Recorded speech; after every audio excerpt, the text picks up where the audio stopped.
c'est pas logique. C'est contradictoire. C'est contradictoire. Monsieur le ministre noo ciy àddu vu que il y a beaucoup de réactions apparemment ci Oui, boobu les supposées candidatures. mbir mi daal ku ci wax rek feeñ ku ci wax rek feeñ ay sëñ Mbacke Ndiaye ñi ñëpp c'est normal Si, oui.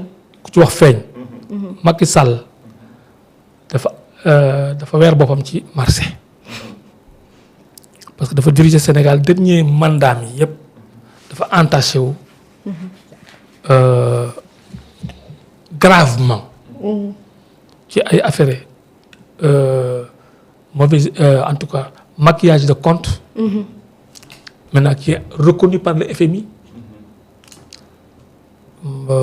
malversation et détournement ak disons violation des droits de l'homme il y a eu 80 morts qui a été regardé par le monde li fi xewoon ci biir Sénégal fii le monde s'est passé dans toutes les télévisions du monde loolu dafa yàggul sax xam nga sa toogoon sax mu toog di 5 ans 6 ans nit ñi mën na fa joree fàtte parce que diggante bi sax mën na am ay affaires yoo xam ne mën nañ ko fàtte mais c'est tout frais deuxièmement mais booy un candidat ancien président d'un état mais il faut que te état aussi dañ koy laaj mais état bi bu defee opposition parce que le Sénégal va faire opposition le régime là mais ñu ngi koy poursuivre pour trahison affaire armée yi ñu jël fii nga xam ne leeraguñ ko. 45 milliards boo xam ne tracé wuñ ko ba pare jur na ay crimes ay affaire détournement ay crise financière internationale yoo xam ni à travers une institution de grande réputation qui est le FMI. le FMI. xam nga li yàqal ma Macky Sall mooy Sénégal dafa am un agent du FMI qui est ministre des finances du Sénégal. est-ce que xam nga les gens perdent de vue de ça. waaye dafa dul wax rek Abdourahmane Sarr boobu. Oui. mais c'était un ancien directeur régional du FMI. Donc il est connu à l'intérieur de cette institution. Oui.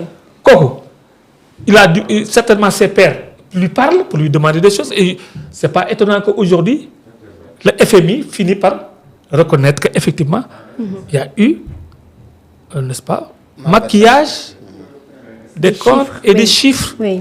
Et ça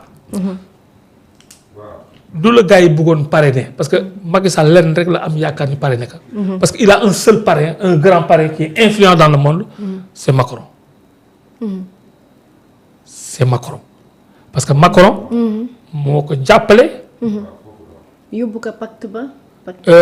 ni ko yow danaa la jox benn poste sax mel ni bi mu nekkee président de la ko promettre poste pour lui dire que boo fi jógee tu as une protection tu as benn poste boo xam ne qui va te donner la crédibilité kooku c'était pour le préparer poste boobu c'était pour le préparer pour les Nations Unies mais loolu dafa li ko tilimal mooy lan mooy li xew ci diggante bi loolu ci diggante bi ma ne la dana impacter en Afrique parce que en Afrique de l'Ouest président africain yu bëri du ci d'accord parce que président africain yooyu bëgguñu am problème avec le gouvernement du Sénégal Macky Sall jarul leen ko déedéet.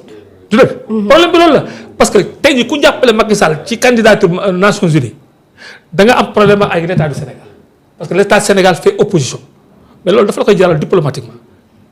L'État n'a pas d'amis. Ah non, l'État des États n'ont pas d'amis.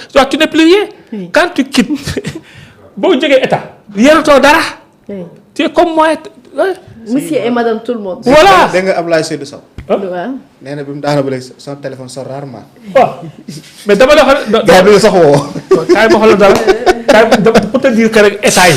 Oui. État yi intérêt rek. Oui. gis nga Ouattara mii. man j'en sais quelque chose. Abdoulaye Wade a tellement aidé Ouattara. Oui.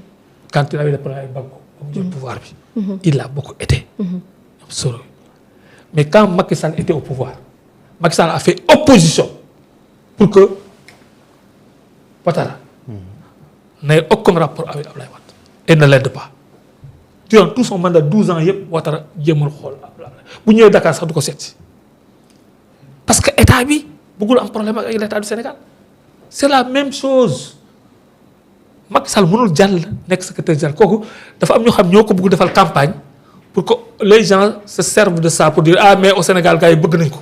bëgguñu ko de. pour que loolu ñi koy parrainer à l'extérieur. xam la ni voilà même Sénégal voilà y a telle autorité ñu koy jàppale donc mën nañ ko. mais honorable des na. mais loolu du jàll. monsieur le ministre moom Macky Sall même ki koy jàppale sax des na tudd ko tal. waaye déglu ma sax Macron sax dafa nekk en chute libre Macron sax dafa nekk en chute libre sur le plan mondial. Macron a de sérieux problèmes avec Trump. Trump ak Poutine. waaw à travers Poutine. non c'est que Macron il a ouvert beaucoup de fronts en même temps. Macron non Macron da nga xool Macron tey jii. ma ngay dem Groenland. oui. c'est parce que dafa nekk en conflit direct avec Trump. pourquoi muy dem Groenland ça c'est une défiance à Trump. oui. c'est Macron qui veut créer une Europe libre des États-Unis avec en proposant n'est-ce pas la substitution du parapluie nucléaire français au parapluie nucléaire américain pour dire que américain nañ dem man sama parapluie nucléaire mën naa ko proposer à l'Union européenne. tout ça fâche trop. man la Macky Sall mënul jàll nit ñi ñooy dof rek mënul jàll. Sëñ Mbacke Ndiaye. non il faut être africain. non c'est que ñooy ils sont trop locaux xam nga ñii problème sénégalo-sénégalais Microsoft sénégalais moom mooy seen culture. culture géopolitique géostratégique xamu ci dara. il ne peut pas analyser. non je te dis. non il faut nga am BFM. non c'est ça kon sëñ Mbacke Ndiaye amul BFM. non sëñ Mbacke Ndiaye de. ah kan nga wax amul. non léeg-léeg Bougane tout ça c'est déjà yoo xam ne amul niveau hein. non tu sais beaucoup de gens qui sont populaires ici. dans la presse. Bougane amul BFM yow. ah est-ce que. d'accord. ay collègue am a ngi nii ah. moom du collègue am kan ñii seen métier bi moo njaboot. xam nga métier bay neef ku jóg ni journaliste la war nañ ko lijjanti ay Abdou Mbow. ñëpp ay journaliste mais non Abdou Mbow est un journaliste par formation. ou bien de formation. comme Aliou Sall. le frère de Macky Sall. non mais Aliou Sall est de haut niveau. il a pratiqué. non Aliou Sall est sorti de la France. non question ma bëgg a poser mooy. Aliou Sall moom il a un niveau extrêmement élevé. non sérieusement. wax ma loolu Aliou Sall il faut l'écrire. non Aliou. non je l'ai pratiqué. non Aliou il est bon. attends non c'est pas. ci xam-xam moom. question. nan ca yem rek Mbacké. journaliste de formation ak journaliste professionnel la mooy différence. waaw bëri na. parce que tey jii bu ñu lay jox carte de presse nationale dañ la naan journaliste boo xamante ni sa quotidien yépp moom nga ciy def maanaam da ngay exercer tu es sur le terrain. tu travailles. des reportages des émissions maanaam sa gagne-pain ci journalisme kese lay jógee. nit ki mën na def journaliste par exemple de formation dem jàng ko boo ko jàngee pare. dem defi ji beneen métier exercer woo ko wala dara. là ça pose problème. léegi nag kon léegi nga vérifier carrément. parce que nit mën na nekk joueur yor licence joueur wala licence su mbëri CNG musul bëri bu ñu tuddee mbëri mu ni ci mbëri laa bokk. mais est-ce que kon du mel ni comme les juristes xam nga ni ki mën na def jurisprudence ba pare dem pratique ko ci yeneen forme yoo xamante ni nit sax pratique professionnelle mën na ko am ba mu nekk am équivalence sa diplôme. oui kooku day am. l'expérience. l'expérience un certain nombre d'expériences. mën nañ ko convertir en homologation d'un niveau de diplôme. ok kooku dafay am. mais pratique professionnelle bi dafay avéré dafay nekk. lu ñu mën a vérifier. palpable. parce que c'est vrai. kii bi. par exemple boo jëlee le gars là comme ça Dieye xaw ma lan. il n'a pas fait école de journalisme les gens disent qu'il n'a pas le diplôme de journaliste. alors que c'est un grand journaliste il était au Témoin di bind. combien d'années. mais c'est comme si. c'est comme Golbert Diagne. voilà Niass entre autres. ñooñu c'est des praticiens. c'est des praticiens man au Brésil on m'appelle journaliste parce que j'ai dirigé un magazine. où j'ai supervisé des journalistes professionnels. man qui a travaillé dans mon magazine Pape Samba Kane. c'est un grand journaliste. diplômé. alors que moi j'ai une autre formation mais comme que j'avais créé un magazine qui s'appelle Destin de l'Afrique. qui sort au Brésil. qui sort aussi foofu ay journalistes ñooy produire sama magazine.